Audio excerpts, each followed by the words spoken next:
جیسے ہی اس کے محبت کے دام میں پھنسا، جال میں پھنس گیا، حضرت اس کے بعد اپنے ماں باپ کی محبت کو بھول گیا۔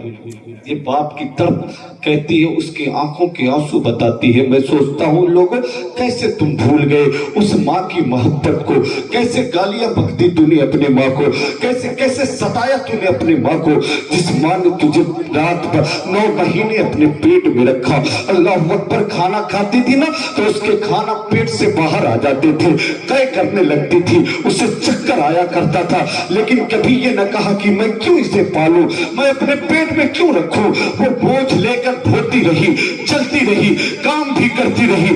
اس کی آنکھوں میں کتنی راتیں ایسے گزر گئی، لیکن نیند تک نے دستک نہ دیے، وہ کروٹیں بدلتی رہی۔ اس نے 9 مہینے گزارے، ہزار درد کے ساتھ، کتنی تکلیف کے ساتھ، آخر کار تجھے جنم دیا۔ جنم دینے کے بعد اپنے خون کو دودھ کی شکل میں تجھے پلایا ہے۔ کیسے تو چلنا نہیں جانتا تھا، تیری ماں نے تجھے چلایا۔ تو بولنا نہیں جانتا تھا، تیرے باپ نے تجھے بولنا سکھایا۔ تجھے دیکھنے کا، چلنے کا ڈھنگ نہیں معلوم تھا، تیرے باپ نے تجھے چلایا ہے۔ راتوں کو جب تو اٹھ کر روتا تھا نا تو یہ دن بھر کا تھکا ہوا تیرے باپ جو کام کر کے آتا تھا، بوجھ ڈھو کے آتا تھا، دھوپ میں تھک کر آتا تھا، مالکوں کی ڈانٹ سن کر آتا تھا، رات میں جیسے ہی تیرے رونے کی آواز اس کے کانوں سے ٹکراتی، اس کی ساری تھکاوٹ کے باوجود بھی، گہری نیند میں ہونے کے باوجود بھی اس کی آنکھیں کھل جاتی اور تجھے سینے سے لگا کے کہتا، میرے بیٹے نہ رو، تو آرام سے سو تاکہ تیرے بیٹے کو بھی، تیرے باپ کو بھی آرام کی نیند آ جائے۔ کیسے بھلا دیا اپنے اس باپ کو۔ اللہ کی قسم، تیرے نمازیں، تیری سجدے، تیرے پیروں کے پیچھے چلنا، تیرے علماء کے ہاتھوں کو چومنا، تیرے غوث کا لنگر کرانا، تیرے غریبوں کو تقسیم کرنا، خیراتیں کرنا، اور اتنا ہی نہیں، اگر تو خانہ کعبہ میں پہنچ کر خانہ کعبہ کے خلاف کو پکڑ کر روئے اور سیانے کعبہ میں اپنے ناک اور پیشانی کو سجدے کی حالت میں رکھ کر رگڑ رگڑ کر مر جائے، اللہ کی قسم تیری والدین، تیرے ماں باپ اگر ناراض ہے تو تیری ساری عبادتیں بیکار ہو جائے گی۔ اللہ تیرے سجدے کو تیرے منہ پہ مار دے گا، تیری عبادتیں رائے گا۔ سبحان اللہ۔ پیار کر ماں باپ سے، وَلِلْوَالِدَيْنِ احسانا، قرآن نے ارشاد فرمایا ماں باپ کے ساتھ احسان کرو، اچھا سلوک کرو۔ احسان کا مطلب یہ نہیں کہ تم جتاؤ کہ میں تیرا باپ ہوں، میں تیرا بیٹا ہوں، ہے نا، میں نہ ہوتا تو تیرا کیا حال ہوتا، تیرے بڑھاپے کا سہارا کون بنتا۔ احسان نہ جتاؤ۔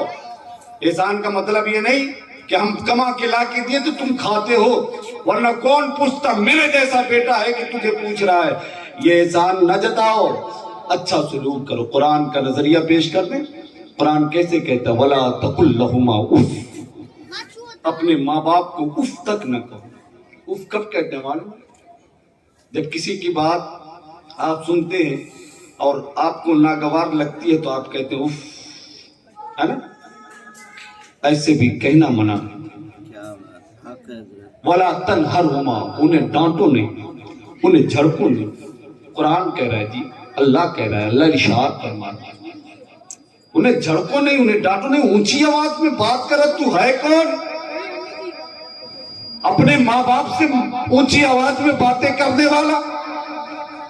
رب نے اپنی عبادت کے بعد جس کا حکم فرمایا ہے وہ یہی ہے، ماں باپ کے ساتھ بھلائی کرو۔ تو ہوتا کون ہے چلا کے بولنے والا؟ قرآن کہتا ہے وَقُلْ لَهُمَا قَوْلًا كَرِيمًا، اور ان کے ساتھ نرمی سے گفتگو کرو، آرام سے گفتگو کرو، میٹھے انداز میں گفتگو کرو۔ ابا حضور، امی جان، حکم فرمائے، کیا کہنا ہے آپ کو، کیا بات ہے، کیا خواہش ہے آپ کی؟ بیوی سے خواہش پوچھتے ہو؟ کبھی ماں سے خواہش پوچھو؟ بیوی کے لیے 5-5 10-10 ہزار کے جوڑے لائے، آپ 20-25 ہزار 50 ہزار کے زیورات لائے۔ کبھی اپنے ماں کو مارکیٹ میں لے کے گئے کہ والدہ صاحبہ آج آپ کو جو پسند ہو وہی خرید لے؟ آپ جب ایسا کریں گے نا تو آپ کے دل کا، آپ کے بیٹے کا دل خوش ہوگا۔ کبھی آپ نے کیا؟ میں سب کی بات نہیں کرتا لیکن اکثریت یہی ہے، گھر میں آتے ہیں لوگ سامان لے کر کھانے کا چھپا کر لے جاتے ہیں.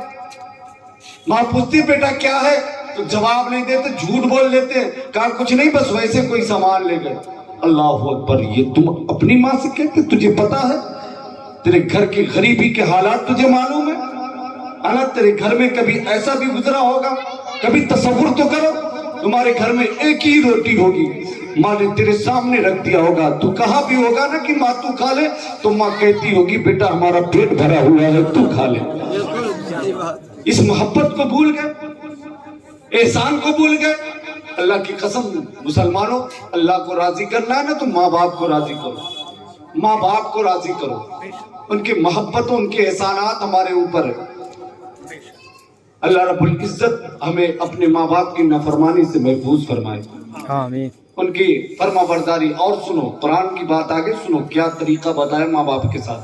وَخْفِضْ لَهُمَا جَنَاحَ الذُّلِّ مِنَ الرَّحْمَةِ وَقُلْ رَبِّ ارْحَمْهُمَا كَمَا رَبَّيَانِي صَغِيرًا. اللہ اکبر, قرآن کا نظریہ کہہ رہا ہے اپنے ماں باپ کے ساتھ سینہ تان کے نہ رہو, اپنے ماں باپ کے ساتھ اکڑ کے نہ رہو, عاجزی انکساری کے پروں کو بچھا دو. امی حضور, ابا حضور, حکم کیا ہے آپ کا؟ یہ ناچیز, یہ حقیر فقیر آپ کے سروں کے برابر نہیں, آپ کے قدموں کے جو ذرات اچھلتے ہیں ہمارے تو درجے اتنے بھی نہیں ہے.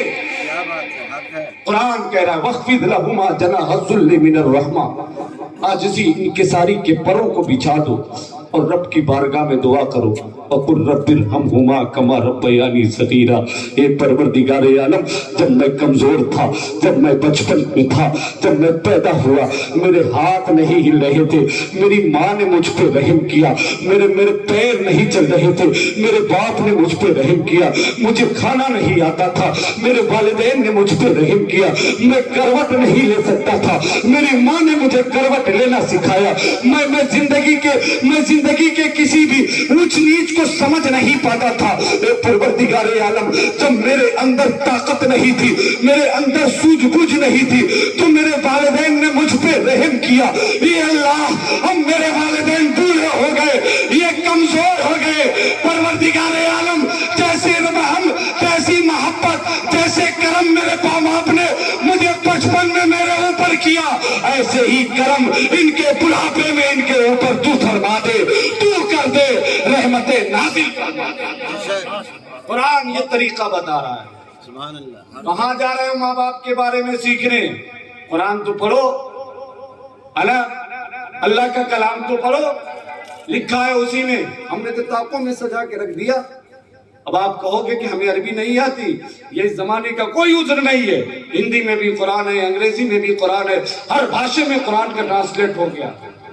پڑھو قرآن, دیکھو طریقے. ہمیں تو بیوی پیاری ہے, میں نہیں کہتا کہ بیوی سے پیار نہ کرو, ان کا بھی حق ضروری ہے, لیکن جس ماں باپ نے تمہیں بیوی کے لائق بنایا, اس ماں باپ سے بھی محبت کرنا اس سے کہیں زیادہ ضروری ہے. اولاد سے محبت کرو, لیکن ماں باپ کے ساتھ دھیان. آؤ سنو, بات پوری کروں اور یہ ختم کروں. اسلم بھائی بات پوری کریں. غوثِ اعظم کے دیوانوں, آؤ سنو. وہ شخص کہتا ہے اپنے بیٹے سے, میں دنیا کو چھوڑ رہا ہوں, بیٹے کی آنکھوں میں آنسو ہے, میرے والد گرامی نہ چھوڑے, یہ دنیا مجھے یتیم کر دے گی, یہ دنیا مجھے بے سہارا کر دے گی. اے میرے والد گرامی, آپ ایسا نہ کہیں. کہا بیٹا رب کی مشیت یہی ہے, رب کی مرضی یہی ہے, لیکن میری ایک وصیت سن لو. بیٹے نے کہا بتائیے والد گرامی کون سی وصیت ہے؟ کہا ہر سال ہم غوث کی 11ویں کراتے ہیں, ہر سال لنگر لٹاتے ہیں, ہمارے دروازے پہ مہمان آتے ہیں, علماء بھی آتے ہیں, فقہا بھی آتے ہیں, ولی بھی آتے ہیں, قلندر بھی آتے ہیں, غریب بھی آتے ہیں, امیر بھی آتے ہیں, یتیم بھی آتے ہیں, بیوہ بھی آتے ہیں. اے میرے بیٹے, سب کی ضیافت کرنا ہے تمہیں.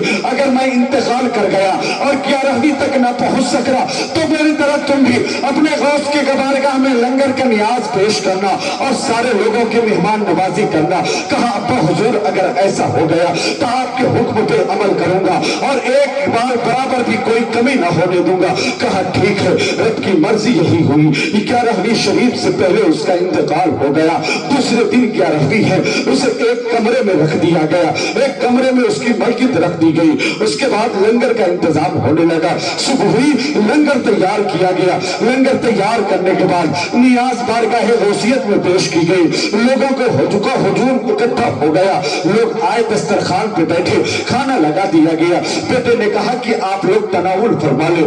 بیٹے سے لوگوں نے کہا تم اپنے والد کو بلاؤ، اپنے باپ کو بلاؤ۔ باپ نے وصیت کیا تھا کہ خبردار کسی کو نہ بتانا کہ میرا انتقال ہو گیا ہے، ورنہ سارے لوگ غمزدہ ہو جائیں گے۔ اللہ اکبر۔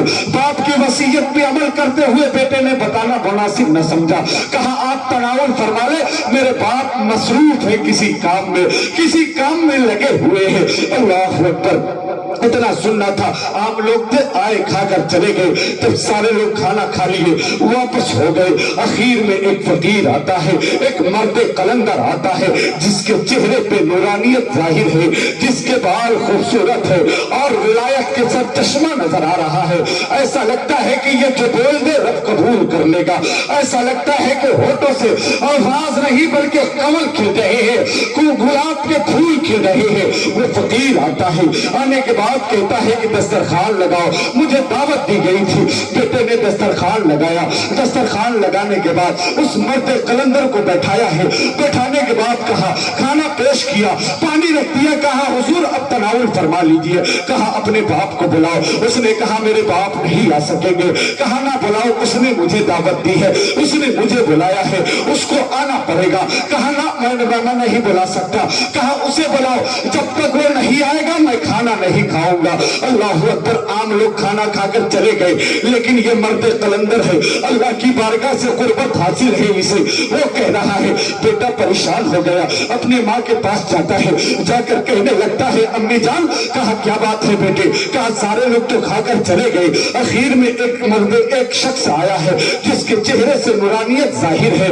وہ کہہ رہا ہے، ضد کر رہا ہے کہ اپنے والد کو بلاؤ، جب تک وہ نہ آئے گا میں اس وقت تک کھانا نہ کھاؤں گا، میں لنگر کو تناول نہ کروں گا۔ ماں نے کہا بیٹا وہ عام نہیں لگتا ہے، وہ خاص لگتا ہے اور وہ مانے گا بھی نہیں۔ کہا جاؤ اسے اس کمرے میں لے آؤ جہاں تیرے والد گرامی سو رہے ہیں، موت کی چادر اوڑھ کر آرام کر رہے ہیں۔ بیٹا جاتا ہے، اس مانوس فقیر کو لے کر اس کمرے میں پہنچتا ہے۔ کمرے میں جب پہنچتا ہے تو اس فقیر نے بیٹے سے پوچھا یہ کیا ماجرا ہے؟ کہا یہ میرا باپ ہے۔ کہا سویا ہوا ہے؟ کہا ہاں سویا ہوا ہے۔ کہا اسے بیدار کرو۔ بیٹے نے کہا یہ جیسے میں جگا نہیں سکتا۔ کہا کس لیے نہیں جگا سکتے؟ کہا اب یہ اٹھ نہیں پائیں گے۔ کہا کیوں نہیں اٹھ پائیں گے؟ اتنا آسان ہے کہ یہ نہ اٹھے، اس نے مجھے دعوت دی ہے، یہ جب تک اٹھے گا نہیں اس وقت تک میں کھانا نہیں کھاؤں گا، یہ جب تک مجھے کھانا نہیں کھلائے گا میں اپنے منہ کے اندر لقمہ نہیں ڈالوں گا۔ اتنا سننا تھا، وہ جو مر گیا تھا جب اس کے کان میں آواز پہنچی ہے وہ اٹھ جاتا ہے، اٹھ کر بیٹھ جاتا ہے۔ بیٹھنے کے بعد دسترخوان کے قریب آتا ہے، آنے کے بعد کہتا ہے حضور اب تو کھا لیجئے، میں کھلا رہا ہوں۔ اب وہ فقیر مسکرانے لگا، اب وہ کھانا کھانے لگے۔ جب اسی درمیان وہ شخص جو مر گیا تھا، مرنے کے بعد زندہ ہوا تھا، وہ پوچھ بیٹھتا ہے آپ ہیں کون؟ کہاں سے آئے ہیں؟ آج سے پہلے میں نے آپ کو کبھی نہیں دیکھا، آپ کے چہرے کی زیارت نہیں کی، آپ اس علاقے کے نہیں معلوم ہو رہے ہیں، آپ کہاں سے تشریف لے آ رہے ہیں؟ اللہ اکبر۔ اتنا سننا تھا۔ فقیر نے کہا تم نے مجھے نہیں پہچانا؟ کہا نہیں پہچانا۔ کہا عجیب آدمی ہو جس کے نام کے لنگر کراتے ہو اور اسے پہچانتے بھی نہیں۔ اللہ اکبر۔ اتنا سننا تھا، قدموں میں گرتا ہے، کہا جس عبد القادر جیلانی کے نام کے لنگر تو لٹا رہا ہے وہ عبد القادر جیلانی تمہارے نگاہوں کے سامنے ہے۔ تکبیر، نعرہ تکبیر، نعرہ رسالت، جشن غوث الورا زندہ باد، علماء اہل سنت زندہ باد، نعرہ تکبیر، نعرہ رسالت یا رسول اللہ۔ غوث اعظم دستگیری فرماتے ہیں ایسا ہی نہیں یہ ایک مرتبہ کا واقعہ ہے بلکہ یہ کئی مرتبہ کا واقعہ